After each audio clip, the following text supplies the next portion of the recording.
Saudações, pessoal, tudo bem? Eu espero que sim. Bom, dando continuidade então aos nossos conteúdos, eu vou hoje tratar do assunto escolástica, a filosofia das escolas cristãs. Como vocês viram, a gente já trabalhou a patrística, o primeiro momento, né, com os padres apologéticos. Falamos sobre Santo Agostinho e agora avançamos na filosofia medieval para tratar da escolástica, que seria aí a segunda grande escola dentro da filosofia medieval. Bom, a filosofia cristã na escolástica. Você já parou para refletir por que você vai à escola? Já? Se não, vamos refletir agora? Quer queira, quer não, nós vamos para a escola para adquirirmos os conhecimentos necessários para ir nos formando intelectualmente. Óbvio que no futuro esses conhecimentos acumulados ao longo de uma vida escolar serão úteis para que a gente curse, sei lá, uma universidade, escolha uma profissão, curse uma universidade e que a gente se forme numa determinada profissão e seja capaz de desempenhar aquela profissão com habilidade, com conhecimento. No entanto, quando a gente para refletir, parece que as escolas sempre existiram. Parece que as escolas sempre estiveram à disposição de todos os indivíduos. E não. Se hoje elas não estão à disposição de todos os indivíduos, houve momentos em que isso foi extremamente mais delicado. Vamos pensar, por exemplo, num aspecto que eu acho muito interessante disso aqui. Um aspecto que eu acho muito interessante, que e quase ninguém fala. Você já parou para pensar que isso que você sabe fazer, de ler e escrever, que você provavelmente não se recorda quando começou a ler e escrever. Durante a Idade Média, pouquíssimas pessoas sabiam ler e escrever. A maior parte da população europeia naquele contexto era analfabeta, inclusive reis e imperadores. Era muito comum que as pessoas ditas letradas, ou seja, as pessoas que eram capazes de ler e de escrever, estavam quase todas concentradas em igrejas e mosteiros. As igrejas, os mosteiros, as catedrais, elas reservavam para si todo o conhecimento letrado, bem como a produção desse conhecimento letrado. Então, quando a gente fala de educação para todos, isso vem do século XVII, século XVIII e vai se consolidar, vai se efetivar de fato no século XIX. Óbvio que a gente está falando da Europa. Quando a gente pensa no Brasil, isso é ainda mais delicado, porque a gente está em pleno século XXI e apesar da educação estar disponível para quase todos os brasileiros, ela não está disponível na mesma qualidade para todos os brasileiros. Existe primeiro um abismo, uma diferença muito grande da qualidade entre o ensino público e o ensino privado. E mesmo dentro da ideia de ensino público existe uma variedade grande de qualidades ofertadas. Mas isso é tema para uma outra conversa. Nesse primeiro momento eu preciso que vocês entendam que se hoje a escola nos forma para uma vida intelectual, para uma construção de um conhecimento que vai ser útil na nossa vida de trabalho, naquela época as escolas cristãs formavam padres e teólogos. Tranquilo até aqui? Bom, está tranquilo, então vamos adiante. Bom, na Europa, durante a chamada Baixa Idade Média, entre os séculos XI e XV, as iniciativas educacionais mais importantes foram desenvolvidas pela Igreja. Cabe um outro parêntese aqui. Quando se pensa em igreja desenvolvendo escolas, essa escola que a igreja disponibilizava, ela não era acessível para todos os indivíduos. Ela era restrita à nobreza. Então, os servos comuns naquele contexto, comuns na Idade Média, eles não tinham acesso a essas escolas. A responsabilidade do servo era trabalhar, quem estudava era nobre. Nobre vinculado à igreja, não nobre só por ser nobre. Tá claro até aqui? Então vamos adiante. Bom, essas primeiras escolas, elas não tinham o modelo como a gente pensa uma escola hoje, com um prédio específico para a escola, com salas de aulas, com quadros, não. As escolas normalmente funcionavam dentro dos mosteiros, às vezes até dentro das próprias igrejas. As aulas eram ministradas ali mesmo. E, como eu já havia dito antes, diferente de uma preocupação em formar alguém para o trabalho, essas escolas formavam os indivíduos que tinham aspirações religiosas. Trocando em miúdos, quem desejava ser padre, quem desejava ser bispo, e todas essas categorias que compõem as funções dentro da Igreja Católica. Assim, óbvio que se estão sendo formados para se tornarem religiosos, há uma quantidade e um grupo específico de disciplinas que seriam ensinadas nessas escolas.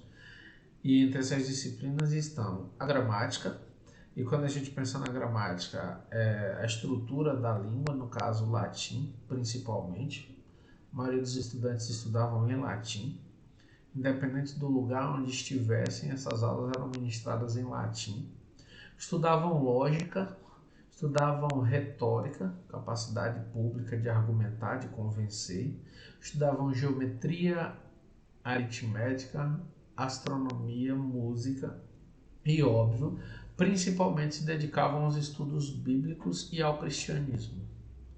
Por quê? Porque se esperava desses sujeitos que eles fossem capazes de formular argumentos convincentes para convencer as pessoas comuns a se filiarem à igreja, ou seja, a se tornarem fiéis, e assim fortalecer o cristianismo. A filosofia ensinada nessas escolas, óbvio, ficou conhecido como escolástica. E tanto professores quanto os teólogos que davam aula nessas instituições, eles ficaram sendo conhecidos como os escolásticos. Então, se você ouvir o termo escolástica, você vai pensar nesse movimento filosófico onde havia uma criação de escolas para formar padres que defenderiam a fé cristã, que professariam a fé cristã. E dentro dessas escolas, os professores e teólogos que ministravam as aulas eram então chamados de escolásticos. Tranquilo? Vamos adiante. Hoje tem participação especial de Salomé, tá vendo? Latindo o tempo todo. As primeiras universidades. Quando a gente fala em primeiras universidades, a gente está falando dentro de um formato... Só um segundo, galera. Sal, parou? Parou? A gente está falando mais próximo dessa realidade, já que quando a gente pensa lá atrás, na academia de Platão e no liceu de Aristóteles, a escola de Platão e a escola de Aristóteles, a gente já tinha ali elementos de uma universidade, tranquilo? Mas quando a gente fala esse modelo de universidade, é um modelo mais próximo do que a gente tem hoje de universidade. Então, quando a gente fala nas primeiras universidades, a gente vai pensar em as três primeiras. Bolonha, na Itália, Oxford, na Inglaterra e Paris, na França. Surgidas respectivamente em 1088, 1096 e 1170. Depois surge ainda a Universidade de Pádua, também na Itália, e a Universidade de Colônia, na Alemanha. Mas essas alguns anos depois, algumas décadas depois, no caso da de Colônia, alguns séculos depois. Tranquilo? Bom, a organização e função dessas instituições eram diferentes das universidades hoje. Qual o papel da universidade hoje? Propagar o conhecimento científico. Formar indivíduos que sejam capazes de pensar a realidade e de pensar os problemas presentes na realidade, sob o ponto de vista do cientificismo, ou seja, sob o ponto de vista científico. E, a partir desse conhecimento, oferecer soluções para a resolução deles. Então, se você vai entrar para a Universidade de Direito, você vai estudar leis, os aspectos científicos da lei, como aplicar e defender essa lei, conhecer a Constituição, conhecer os diversos regimentos legais que regem as estruturas, seja uma empresa, seja o Estado, seja uma determinada área do governo, seja no setor privado. Você vai tomar conhecimento de leis. Você pode seguir a carreira de promotor, de juiz, de advogado, de delegado de polícia. Todas essas áreas contemplam o direito. Se você for fazer uma universidade de medicina, você vai aprender a resolver que problema? Problemas com doenças. Então você vai curar as pessoas. Percebam, são formações para áreas específicas. Essas primeiras universidades, elas ainda não estavam preocupadas com essa formação profissional. Não. Não, porque a maioria dos sujeitos que atuavam no trabalho, nas diversas profissões que existiam, não precisavam passar pela universidade. Essas universidades, elas formavam padres e teólogos. O que é teólogos? Teólogos vem de teologia. Teologia significa teo, significa Deus, logia, estudo. Logo, teologia significa estudo de Deus. Teólogos vem de sujeito que estuda. Então, sujeito que estuda quem? Logos, que estuda, que está ligado ao conceito de razão. Deus, então, estudioso de Deus é um teólogo. Então, essas universidades, elas formavam padres e teólogos para se debruçarem, para estudarem as escrituras sagradas e, assim, formularem os melhores argumentos possíveis para convencer e para trazer cada vez mais fiéis para o cristianismo. Tranquilo? Então, vamos adiante. Instrumento de compreensão da verdade. Eu não sei se vocês se recordam, mas quando a gente estava falando há mais ou menos um mês atrás, talvez um pouquinho mais, talvez um pouquinho menos, quando a gente estava falando sobre a patrística, eu falei com vocês que o cristianismo ele surge num momento em que a filosofia grega, a concepção pagã, ainda é muito forte. Por que pagã? Porque, como vocês bem lembram, eles não eram batizados pelo cristianismo. Então, para o cristianismo, eles eram pagãos. E como pagãos, cultuavam o quê? Um politeísmo. Cultuavam os deuses gregos ou os deuses romanos. Os vários deuses gregos e os vários deuses romanos. Como foi que os padres, chamados de apologéticos ou apologistas, decidiram converter essas pessoas? Eles buscaram o auxílio da filosofia grega para formular os melhores argumentos possíveis para convencer essa galera que era pagã a se converter ao cristianismo. Ou seja, deixar de acreditar em vários deuses dentro do politeísmo e passar a acreditar em um único Deus dentro do monoteísmo do cristianismo. Tá claro? E aí vocês lembram que, à medida em que esses padres iam levando a palavra, iam espalhando a boa nova, falando sobre Jesus Cristo, falando sobre Deus, falando sobre o paraíso, falando sobre o inferno, eles iam então convertendo as pessoas ao cristianismo. E com isso a gente tem o surgimento da patrística, que tem como maior pensador, o mais destacado deles, Santo Agostinho. A escolástica, ela também não foi uma reflexão, uma investigação racional independente. Por que não? Porque da mesma forma que a patrística estava submissa à fé, a escolástica também estava submissa à fé. Lembra que quando a gente estava estudando a patrística, eu disse para vocês que para os pensadores da patrística, a razão estava a serviço da fé. Então vamos supor que você teve uma ideia brilhante e aí desenvolveu algo incrível a partir desta ideia que você teve. Para os pensadores da patrística, a ideia não foi sua. A ideia foi plantada na sua mente pelo Espírito Santo. E aí, o Espírito Santo te escolheu, colocou a ideia lá para você e você apenas espalhou essa ideia para as outras pessoas. Então, o mérito não é seu, o mérito é do Espírito Santo.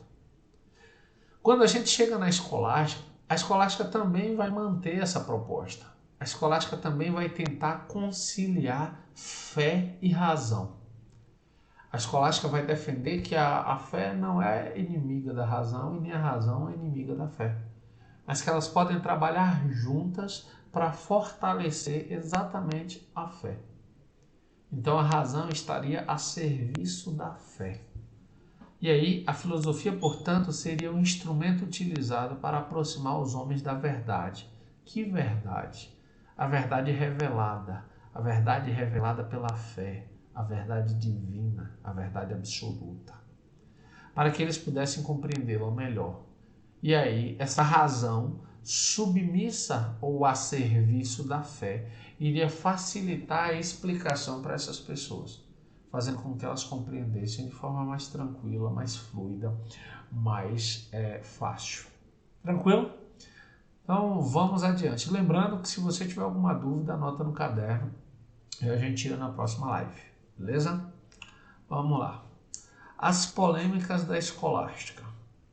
Bom, como eu havia dito antes, a patrística foi um importante movimento para o cristianismo, pois ela fundamentou teoricamente os princípios dessa religião, desenvolvendo uma filosofia própria. Lembrem-se, a patrística pegou elementos da filosofia grega pagã e deu uma roupagem, deu uma perspectiva, deu um olhar religioso, um olhar cristão. Eu vou dar um exemplo prático que talvez fique bem fácil você entender isso. Você estudou a teoria do mundo das ideias de Platão. Na teoria das formas, ou do mundo das ideias dá no mesmo, de Platão, vocês viram que Platão dividiu a realidade em duas, o mundo das ideias e o mundo da matéria. O mundo das ideias era perfeito, imutável, eterno. O mundo da matéria, mutável, imperfeito. Uma cópia do mundo das ideias, uma cópia mal feita do mundo das ideias.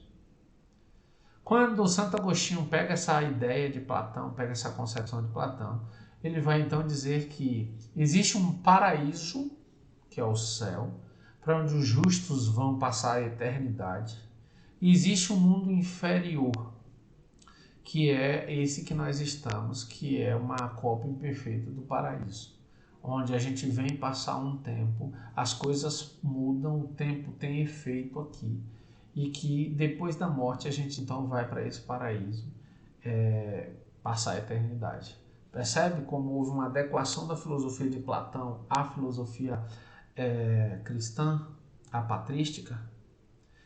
E na escolástica vocês vão ver que o pensador escolhido para ter seu pensamento mesclado com o cristianismo foi Aristóteles. Se na patrística o pensador escolhido foi Platão, na escolástica o pensador escolhido foi Aristóteles. E quem vai fazer essa escolha? Um outro grande pensador medieval, que é Santo Tomás de Aquino. Tomás de Aquino vai pegar as ideias de Aristóteles e dar a ela uma roupagem, um viés cristão. Tranquilo? Duas polêmicas ficaram conhecidas nesse período. Que dois conflitos ideológicos foram esses? Que duas polêmicas foram essas? Primeiro, a dos dialéticos e os antidialéticos. Então eles criaram um embate, eu vou explicar em seguida. E a outra foi opondo realistas e nominalistas. Vamos aos dialéticos e antidialéticos primeiro, e em seguida a gente parte para os realistas e nominalistas. Bom, para os escolásticos, a verdade que todos procuravam tinha sido revelada por Deus nas Escrituras Sagradas, ou seja, na Bíblia. Sabendo disso, indagavam-se: qual é o melhor caminho para o ser humano compreender e justificar as crenças da fé? Aí essa pergunta gerou uma polêmica.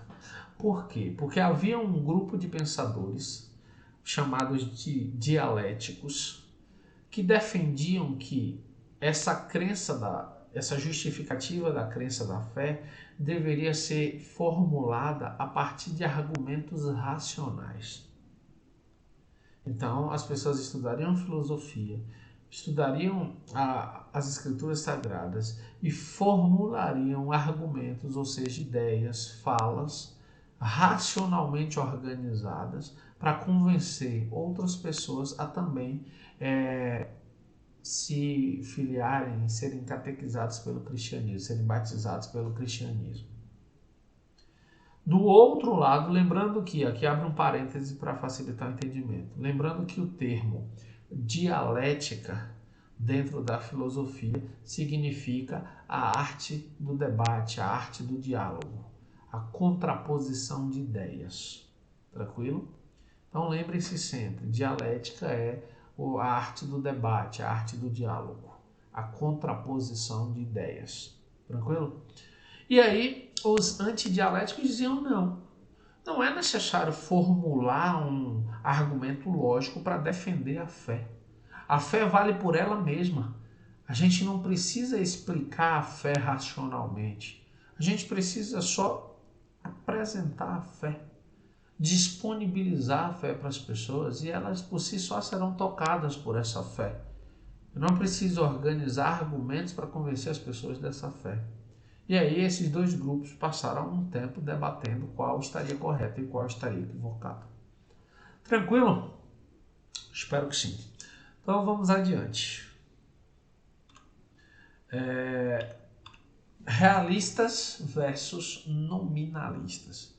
Aqui eu vou te pedir um pouco mais de atenção, porque pode criar uma certa ambiguidade, ou seja, dificultar um pouquinho o entendimento, mas presta bastante atenção que você vai entender fácil. Realistas versus nominalistas. Você se lembra da teoria das formas de Platão? Eu acabei de falar, no mundo das ideias, no mundo da matéria. Pronto. Se a gente pensar aquela teoria, as formas ideais teriam mais realidade do que os seres materiais que podemos ver e tocar. Explico.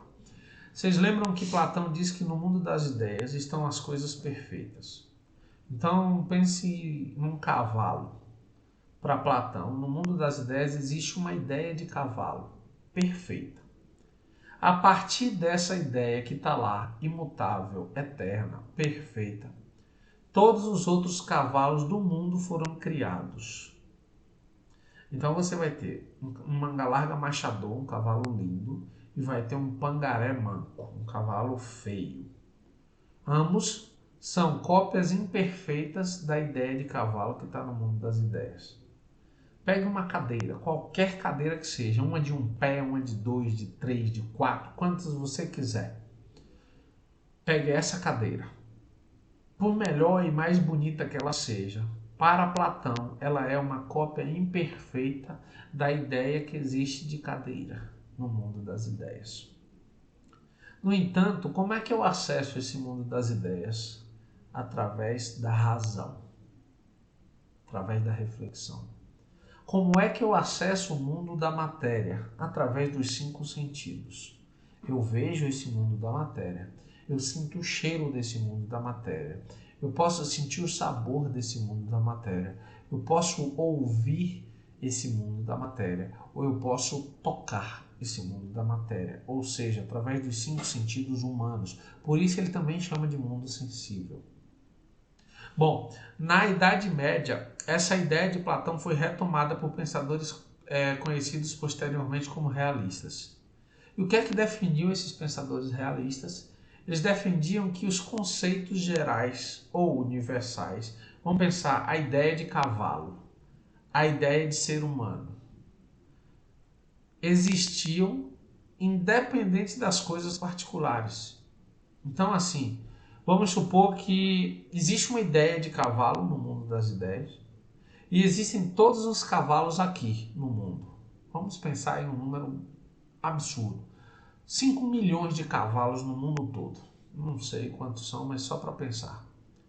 Para os realistas, olha só, essa parte é importantíssima. Para os realistas, a ideia de cavalo era mais importante do que os cavalos que estão aqui no mundo. Por quê? Porque para os realistas, se todos esses cavalos morressem, se todos esses cavalos desaparecessem, a ideia ainda permaneceria. Eu te dou um exemplo prático que fica facinho de você pensar. Você já viu algum dinossauro vivo? Não. Por quê? Porque eles foram extintos há muitos anos atrás, milhões de anos atrás. No entanto, quando eu digo dinossauro, você sabe do que eu estou falando. Então a ideia de dinossauro permaneceu, apesar da gente não ter alcançado esses dinossauros. Do outro lado estão os nominalistas. Os pensadores chamados de nominalistas discordavam das ideias dos realistas. Para os nominalistas, os conceitos universais seriam apenas palavras criadas para representar as coisas ou os seres, ou seja, seriam apenas nomes, como o próprio nome já diz, nominalistas. O que é que eles estavam querendo dizer com isso, os nominalistas? Que, por exemplo, se eu pego esse aparelho, e digo, isso é um pão, você vai dizer, não, isso não é um pão. Por quê? Porque você sabe que é um celular. Então, se eu digo para você, pense num pão, você será capaz de pensar num pão. Mas você nunca vai confundir no seu pensamento um pão com um celular. Por quê? Porque você foi educado a reconhecer o que é um pão e o que é um celular. E não importa que pão seja, quando falar em pão você vai lembrar porque você associou o nome ao que você já conhece como pão. Então eles vão dizer que o que importa na verdade é a coisa em si. E que a coisa só recebe um nome para facilitar esse reconhecimento por nossa parte. Então, ao que eles estão dizendo, os conceitos universais seriam apenas palavras criadas para representar as coisas. Na ausência de um pão aqui agora, para mostrar para vocês, eu digo, pensem num pão. E todos vocês serão capazes de pensar num pão. Óbvio, um vai pensar num pão doce, outro num pão delícia, outro num pão de sal, outro num pão de milho, outro num pão de hambúrguer, outro num pão de cebola. Mas todo mundo vai pensar em pão. Ninguém vai pensar num celular ou num paralelepípedo achando que está pensando num pão. Então, os nomes, para os nominalistas, são só algo para chamar, uma palavra para chamar um determinado objeto. Tá claro? Tá tranquilo até aqui? Bom, então eu os convido a dar uma revisada nesse conteúdo, a responder as atividades desse conteúdo, dar uma revisada no conteúdo anterior sobre Agostinho e sobre a verdade de Deus, porque eles vão cair na prova da semana que vem. Semana que vem tem prova para vocês. Estudem, revisem. Se tiverem alguma dúvida, me mandem uma mensagem no WhatsApp e eu vou responder com o maior prazer do mundo. Por hora eu fico por aqui. Para vocês um forte abraço e tchau, tchau.